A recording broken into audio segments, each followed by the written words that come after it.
So, my notes aren't in order.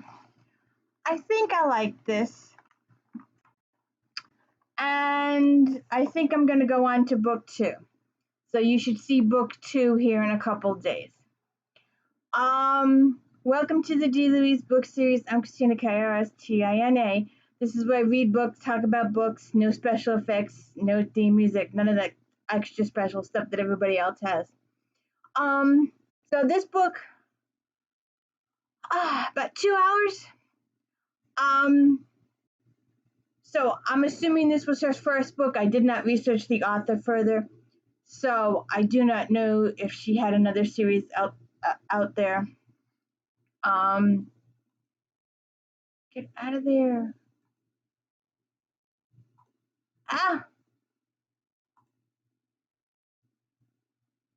So, were you able to see me? My screen went completely blank there for a second. I hope you were able to see me. So I didn't research the author previously, so I don't know if she has other series out there. But so I'm assuming this is the first book. And while I could rank all the errors, or I wouldn't say errors, I would just say inconsistencies. Stuff didn't make sense. So I'm hoping the second book gets a little bit better. A lot of I have this author that says if stuff happens on the page, then that's called on stage. And if you're told about it, oh, this happened last week, or I did this yesterday, then that's off stage. And there's a lot of stuff that happens off stage. And sometimes it gets a little confusing. This is Murder by the Book, Beyond the Page Bookstore Mystery by Lauren Elliott. And Addie is in town, and she's been in town a while. And she's been in town a while, but no one else has met. She hasn't been socialized with anybody or anything like that. She's just gone from a house to the bookstore, setting everything up, working all by herself, not socializing with anybody. So that's a little bit of a thing there. Then she has, it turns out she has a interesting past. There stuff happened in her past that we learn in snippets, and then we get the explosion at the end. But so she comes into town. She's inherited the bookstore and house and a whole lot of things from a great aunt that you barely knew. And apparently she's a book connoisseur. She's an antiques expert and a handwriting expert and other stuff. And she comes to town. Her aunt is deceased, her father is deceased, and her fiance is deceased.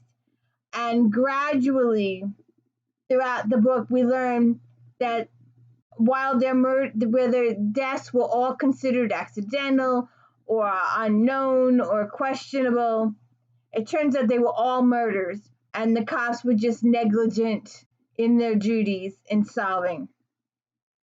So those get investigated as in. But her first time in town, and someone's been trying to hit her with a car. There's several near misses. Someone breaks into the store often. Someone breaks into a house often. There's a lot of inconsistencies. The store gets broken into, and Serena is there. Serena is her very brand new best friend. Serena's brother is Mark. He's the chief of police. And that situation is really awkward for me because, like, they talk about calling the police when her shop is broken into, and then nothing. And then later on, her house is broken into, and she meets Mark for the first time. The interaction is off. I'm not sure. Oh, I wasn't planning on, but this is one of the bigger instances of the inconsistencies. I thought they had met previously when her store had gotten broken into, but when he's investigating the break into her house, he gives her his business card. So that makes me think, no, they didn't meet previously. And I had to go back and reread the chapter to make sure that I was reading it correctly, that he was just meeting her for the first time. And he's got some issues with her. And then this is a small town, and we really haven't gotten to know the town yet, or the placement of stuff. And I'm really kind of confused about its location. I've got some issues there. I'm like really screwed up with location. And apparently Boston is close, but not that close. So I'm not sure what's going on there. So I've got maybe things will clear up for me as I read the other books. So we're not really given a full introduction. We didn't do a character stroll. And sometimes I find that boring, but sometimes a little stroll would be nice, where we slowly, gradually introduce all the characters. But sometimes it felt kind of abruptly, and I'm trying to wrap my head around it. It's kind of screwy. So I wrote my notes, and so like I said, it's not to the second incident that he gives her the business card, and there are lots of inconsistencies with the characters, and there was one instance, and I know it's a stupid little thing, and it really doesn't matter because the story was good, but there was too much I did not know and did not understand and couldn't comprehend until the end when it was all summed up. So, like, her fiance was killed, and her aunt is deceased, possibly murdered. Her father was possibly murdered. They come into town, a store owner is murdered, and her best friend Serena is found at the scene and she's charged with murder. And then Mark becomes friendly with Addie, our main character, and they do some searching of the department store's office, and they find the secret passageway and extra books and stuff like that. And so because of the information that's found, Serena is no longer considered a prime suspect. There's enough reasonable doubt. But we don't get the acknowledgement that she's been released or what's going on with her. All of a sudden she just shows up in the bookstore and they start talking, and she had brought lunch, and it just wasn't explained properly enough for me. Maybe it's me. But I would have liked a little bit of an explanation of what was going on there. Oh, she was released because we got the reasonable doubt, or we got the thing about the reasonable doubt, and the charges being lessened, but we didn't get why she was released because she was on 2 million. But there was a lot of little questions there, and that really bothered me. The other thing that bothered me was that Serena brought her lunch after she got released from jail, and we don't know the passage of time. We don't know if it was, we're going to assume it was an afternoon passage of time, but we don't know. It wasn't clearly stated from my little brain to understand, because the first chapter of the next book, the first page of the next chapter, they're going out to dinner, and it was just messing with my head. And things aren't explained clearly enough for me, so I had some issues there. And Mark develops a crush on Addie, but Addie is still hung up on her dead fiance. So Mark makes approaches, and she pushes him away, and he's a little hurt, but she doesn't explain stuff to him. She doesn't tell him anything. She just pushes, and she's upset that she pushed him, and it's just I hate angst like that. I hate it. It drives me crazy. So hopefully, as the books progress, we'll get a little more. She'll get a little bit explicit in her writing, or simple in her writing, or maybe I'll get to understand the characters enough. But there was just little things. but it's a good mystery. But there's so many people getting killed. Her lawyer gets killed, and this one gets killed, and that one gets killed. I need more. And then she's developing a writer's murder board in the back, like Eve Dallas is like, okay.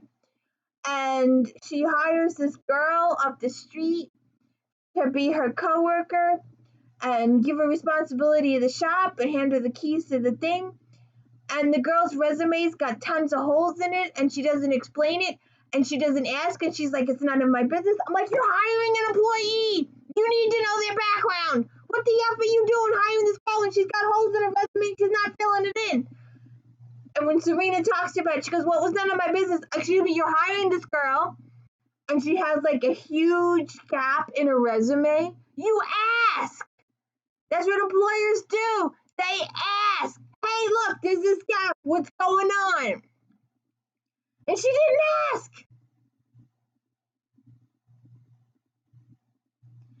So I got some issues. And so many people died, and it wasn't until the end that the connections are cleared up. That it's so. And the killer, the killer. There's a couple of different killers, and most of them are off stage. Most of the book, and when the bad people show up, their connection isn't explained thoroughly enough. And I didn't understand what was going on because it wasn't explained properly for me. Maybe I'm too feeble-minded in my reading, but I just didn't get it. I didn't know who these people were. There was no confession thingy. They were looking for shit. They were tearing our house apart constantly. They were raiding our house constantly.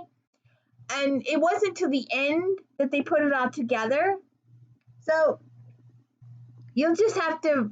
Well, I'm gonna try the next one. It's Prologue to Murder, and we'll see what happens. If it still messes me up, then I might not pursue it. I might go on to something else. So it's up to you. Several people get killed, but you have your three main characters, I guess. The secondary ones, nobody was introduced. So you have ADDIE and Serena, the lady next door, I think. Mark, her chief of police brother. And then there's Brian, and we're not sure what his relationship is. And we never really got to meet the attorney. We never got properly introduced to half a dozen characters. So I don't know if they're going to be continual characters or what. So I don't know. So we'll see what happens. There's just a lot of inconsistencies in here, but I'm going to give it a try, and we'll see what happens. So don't forget, Flashback Mondays, we're doing Romantic Times Book Review Magazine. That magazine is as valid today as it was 20 years ago because you can still pick up these books. You can still find a new author from it. The magazine is just gold. And I did an If Then podcast about the magazines. And I figured out the reason I like Romantic Times so bad because it carries books that I will read. And you'll have to watch my If Then about the magazines to find out what the gist was of all the others. Don't forget Star Trek Fridays and the If Then on Fridays. So the three consistencies are Flashback Monday, Star Trek Friday, If Then Friday afternoon, and then there's a book review every day of the other days. So please check it out, and please hit the like and subscribe. I could use some subscribers. I lost 5 subscribers this week. I got 4 last week. I lost 5 this week. It always happens. It's been a thing with me since I started. I haven't yet, as of this recording, I have not yet hit 200. So, we'll see what happens. All right. Thank you. Have a good night.